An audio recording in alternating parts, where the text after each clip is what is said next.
In this lesson, let's review additional keyboard shortcuts to increase our productivity.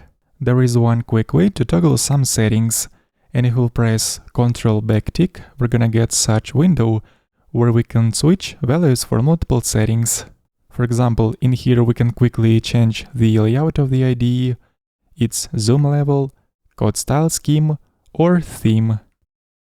Next one, if we'll press Ctrl twice, we will get such panel where we can run different commands in the terminal, and they will be executed right in the integrated terminal. Let's try to run one of these commands, and right away we're seeing logs produced by this command, just like if we would have run this command in the terminal.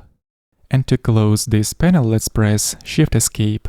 Next one, a very useful feature of Git version control, is to quickly find out who lastly modified particular line.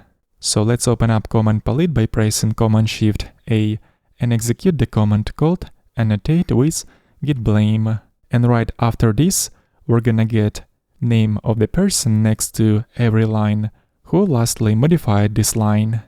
And in order for this feature to work, the current project has to be under Git version control. In the same way, we can toggle these blame annotations off by executing the same command.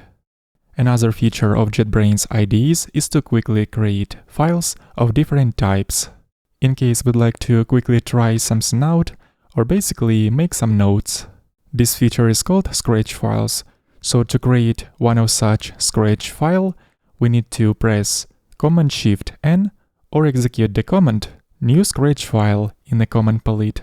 So from here we can choose the type for our newly created Scratch file. I'm gonna choose JSON, and right away we're seeing that syntax highlighting has been activated for this selected file type. And these Scratch files are created under the spatial group called Scratches and Consoles that we can see in the Project Explorer. Next, let's review the feature called language injection.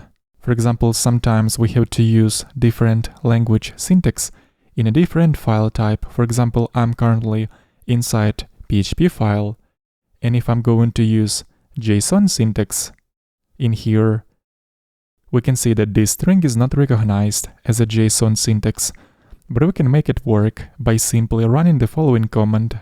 Inject language or reference, and right here we just have to choose which syntax we'd like to activate for this string.